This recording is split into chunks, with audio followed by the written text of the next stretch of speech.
station, this is Houston. Are you ready for the event?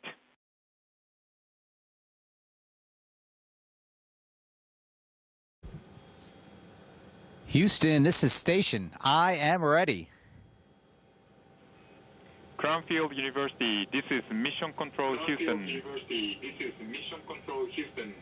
Please call station for voice check. This is Dr. Toby Thompson of Cranfield University. How do you hear me? Dr. Toby Thompson of Cranfield University. How do you hear me? Hi, Dr. Thompson. This is Jack Hathaway on the International Space Station. I can hear you loud and clear.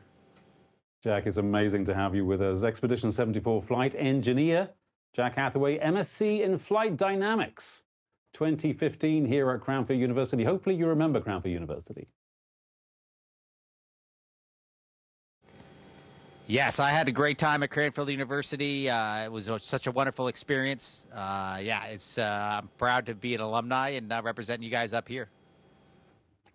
That's fantastic to hear. One of the most amazing alumni that we have, I think, here. I've got a bunch of questions, Jack, which are from staff here at Cranfield University, from students, and also from our local school, Holywell School at Cranfield Village, which I believed you visited when you were last here. The first of those goes like this, and this is a general question from some of us. What is daily life like in the ISS, physically, mentally, emotionally, cognitively? And what surprised you the most when we saw you come through that hatch onto the ISS?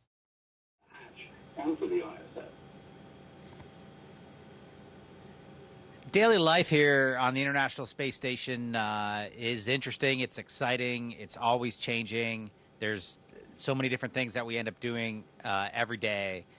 Our normal day starts at 7:30 in the morning. We have a daily planning conference where we talk to all the ground stations. You know, the International Space Station is controlled from Houston, from Tsukuba in Japan, from Munich in Germany, from Moscow, and from all the international partners. And so we get to talk to all of them at 7:30 in the morning every day just to check in, see what's on the schedule, see what we're going to do, see if they have any extra tips for us for the day about what's going on. If we have any questions from the last day, we get the opportunity to ask them questions as well. So that's the start of our day. And then we kind of run our timeline for the day. We work through different science experiments. We work through different maintenance on the space station. We have some dedicated time to do physical fitness, to do sports, since we're obviously concerned about maintaining our bone density and muscle strength while we're up here. So all that kind of lasts over the course of 10 to 12 hours every day, with a couple meals fit in there. We end our day with another check-in with the ground control stations, and then we have an hour or two off before we head to sleep and then do it all over again the next day. I was about to say that microphone looks heavy and expensive. Don't drop it, but I think you have dropped it already. Another question, if I can, from Holywell School.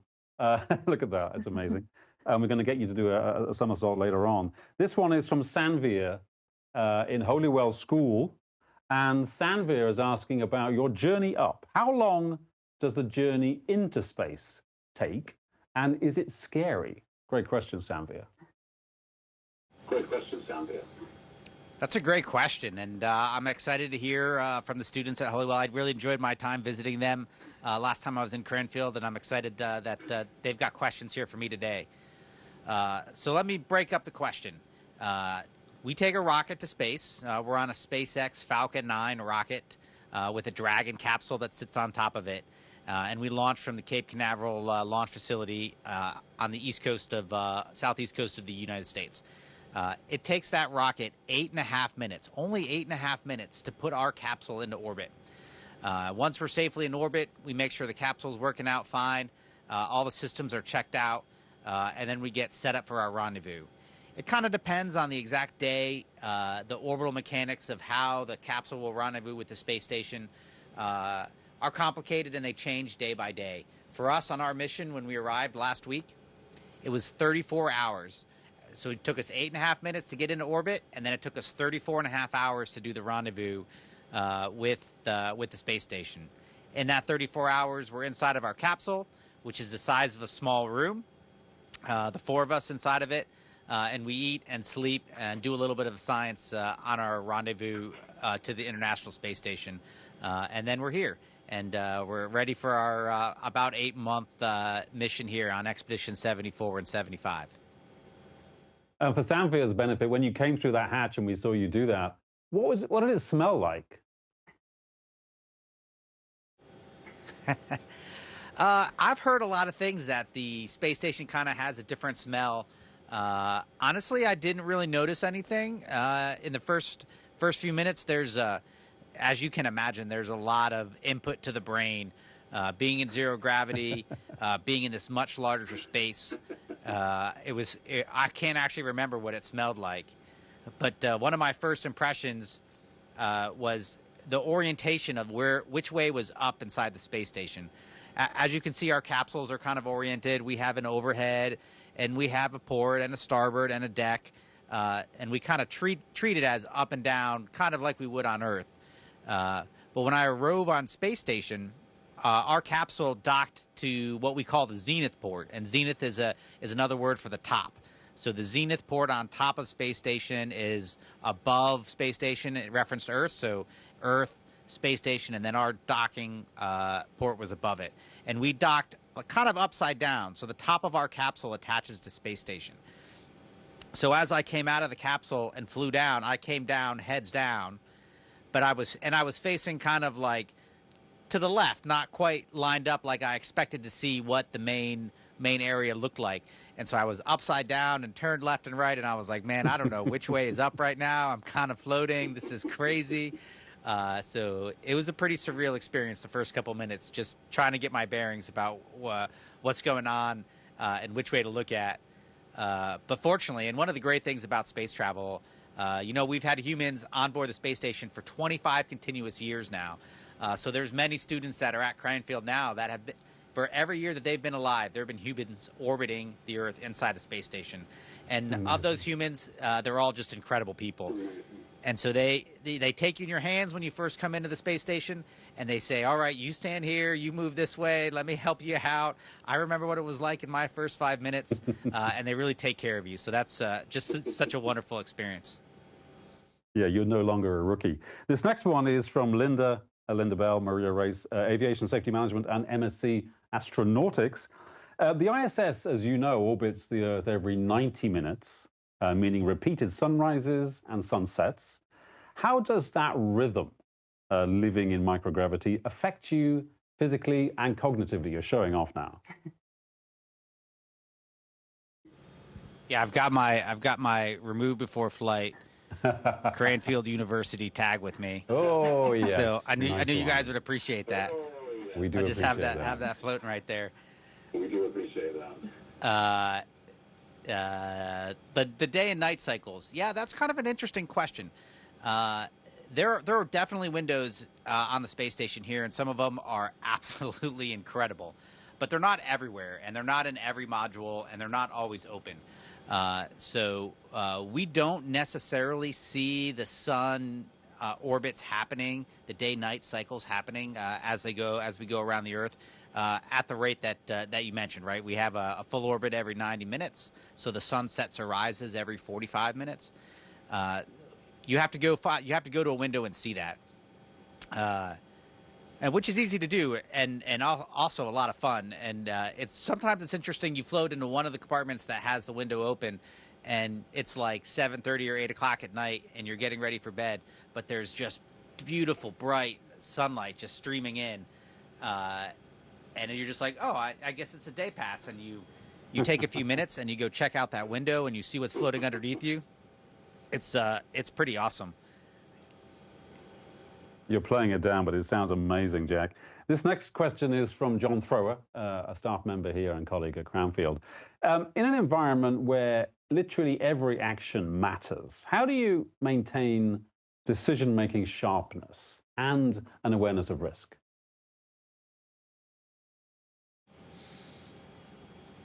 Yeah, that's a really great question. As you guys may or may not know, like I was flying jets in the Navy for 20 years before I joined NASA, and my daily life was kind of like that. You had to be prepared for emergencies and the unexpected, and always be ready to do the emergency procedures as you needed to. But it was in a very kind of discreet environment. Like, you were going up on a mission, you were going up on a flight, and for that period of time, you were exposed to that kind of risk and that kind of scenario where you needed to be ready to react. The space station is similar in the sense that you have to be ready to react and pay attention to those things, but it's also long term. We're here for 8 or so months, and you can't have the adrenaline going crazy every time, every day, waiting for the next emergency. It's just kind of like normal life. You have to find a way to get used to the different sorts of challenges that affect you, and simultaneously balance the fact that you need to pay attention to the risk and the emergencies that may or may not happen. Also, you're just doing daily life, and you're cooking your oatmeal for breakfast, or you're making a cup of coffee, and those humdrum kind of normal daily life things. You got to your level of attention onto all of the things, and we go through like refresher training. One of the first things I've done in the 3 or 4 days that we've been up here is that we've met as the whole crew of 7, and we've talked about roles and responsibilities. If a problem does happen on space station, who's going to do what, and who's going to go where, now that we've swapped the crews around and we have a new complement on board. It's one of the first things that we set up kind of expectations amongst all of us, so we know what to do in the event that something does happen.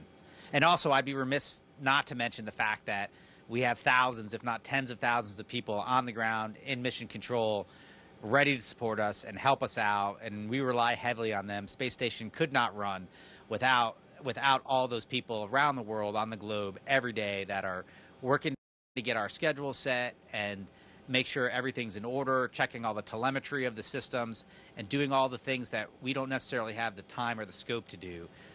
And that extends to emergency situations as well, where they're prepared to help us out and do the commanding and help us with the procedures and make sure that we haven't missed a step. So it's a really great honor to be like on the tip of the spear up here, and one of the few people like able to do the last couple inches of work. But it's on the shoulders of all the people on the ground that are setting us up for success. That's quite a team you're talking about there, Jack. I got a question. This is from Holywell School, and this is from Maisie. And Maisie is saying, after you've talked about a lot of work there, what do you do for fun, for entertainment? Can you talk to us about the cupola? Yeah, I could talk to you about the cupola. The cupola is our like giant living room window, and it's located on the bottom of the station. We call it the nadir of the station, which is anything that's on the bottom of the station facing Earth is called the nadir. And cupola is there, and you can float down there, and it's just a giant, expansive window. Essentially, the whole bottom window is you can see the entire Earth, the entire circumference. You can see the tiny, thin band of atmosphere along the edges, the light blue or the oranges, reds at sunsets, or the amazing northern lights. And then you can see the Earth as it's spinning beneath us, as we're orbiting around it. I guess it depends on your perspective. It's really amazing. It's humbling. It's surreal. Like, it's just, you can see huge chunks of the Earth all at the same time. You can see the different weather phenomenon, the different colors. The cupola is pretty awesome. That's certainly true. So Maisie's wondering, do you listen to music there or watch movies in there? What do you do? Oh, yeah. We definitely have access to music and movies. At the start of Space Station, obviously we didn't, back in the early 2000s, we didn't have as much connectivity as we have now. But even back then, they were able to upload movies and favorite TV shows, podcasts, sports games that you want to watch. And now we have much more access to the internet now that we can get some of that ourselves, but also we kind of rely on our ground teams to help us out and provide access to some of the TV shows and the music that we love from back home. Wow, it still sounds fun. This next question is from Dr. Sarah Posman, and this is about 3D printing. Cranfield researchers, as you know, have sent a metal 3D printer to the ISS. From an astronaut's perspective, how valuable is in-space manufacturing? And what kinds of problems does it solve that we can't solve on Earth?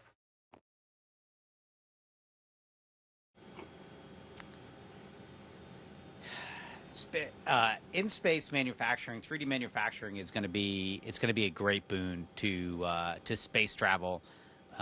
One of our big problems is that it's expensive and time consuming to deliver stuff to space station. It's not like Amazon Prime where you can get something the next day. We've got cargo vessels that are scheduled every month, maybe every few months, and there's limited mass and limited size on all of those cargo missions. And obviously they have dedicated manifests of things that they have to bring up and down. So there's not always room for extra stuff, or you have to prioritize amongst it. So the more that we're able to print here on space station, to build here, the less cargo that's going to have to go back and forth to Earth. And that makes a big difference in terms of if we need a special tool to accomplish something that we didn't necessarily plan to have to do, but turned out that we needed to do it. Or things break, like it's just like Earth where you're using a tool, or you're working on trying to take a screw out, or you're working on some sort of bracket or some sort of container for something, and it breaks. And it's obviously we don't have unlimited spares up here. So if we were able to 3D print that material, that's going to save us a lot of time. It's going to save us a lot of storage space, because potentially we could have less spares up here if we knew we could just print a new one. Rather than having to store it here, we could just have the material to print whatever we needed. And that's going to make an even bigger difference as we go to the moon and Mars, because the ability to transfer cargo to those far-off destinations is going to be even more difficult than it is to get to the International Space Station. So the more 3D printing that we can do, the more in-situ resources that we can take advantage of, the more successful we're going to be in pushing the human race further and further away from Earth. And Cranfield University, Jack, are very proud to have that piece of kit on board there. Thank you. This next question is from Robert and Tom from the MSc in Sustainability here at Cranfield. Many astronauts talk about a shift in perspective after seeing Earth from space. How has that changed how you think about humanity and our responsibility for the planet?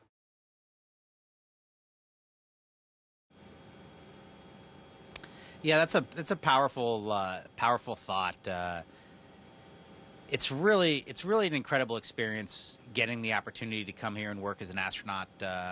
First, from a small perspective, we all come from different backgrounds, so it's so interesting to work with world-renowned scientists and engineers, in addition to the test pilots and other people from a military background, because everyone brings like a slightly different piece, different focus to how to solve problems.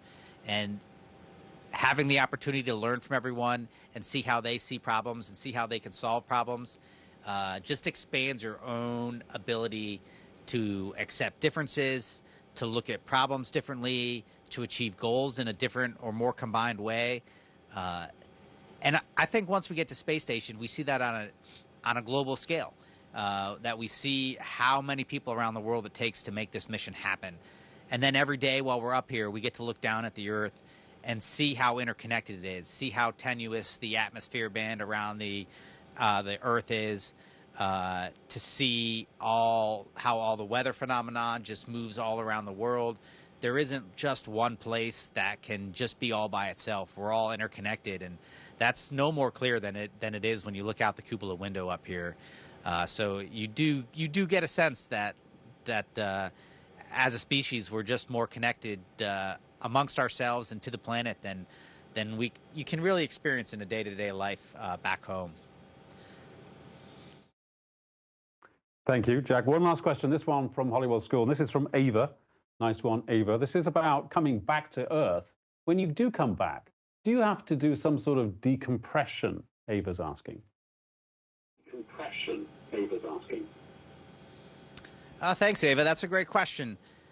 We do get quite a bit of time to reacclimatize, is the word that we use, to get used to gravity and get used to all the natures of Earth. I think one of the things my kids are most excited about when I get home is that they've heard stories of astronauts that come home and they hold a glass and they're just holding it out here like this, and then they just drop it, because in space, if you have a pen, you can just let go, and then you can just grab it again. And Crazy. They are really excited to laugh at me when I put my glass or my pen out in the air and it just drops. So we'll see how many of those challenges that I have. But we definitely have to spend quite a bit of time getting our balance back, making sure that our muscles haven't gotten too weak being up here in microgravity, and spend some time doing those sorts of things to get used to living in 1G on the surface of the Earth again.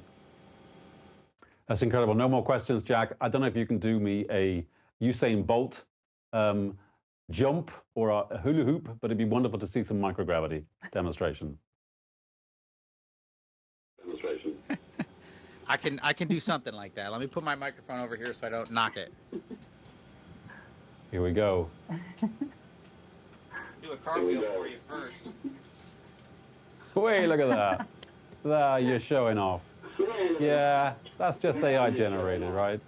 Yeah, that's just AI generated, right? Incredible. Look at There's that. nothing like it. You just it's quite a bit of fun. Jack, thank you very much indeed for your time today, and everyone from Krampus wishing you the very best. Thank you again. Absolutely. I love my time at Cranfield. I'm really excited to have the opportunity to talk to you guys again. Yeah, best to you guys and best to all the students, alumni, and staff that are there right now. I appreciate you guys calling me. Station, this is Houston ACR. Thank you. That concludes our event.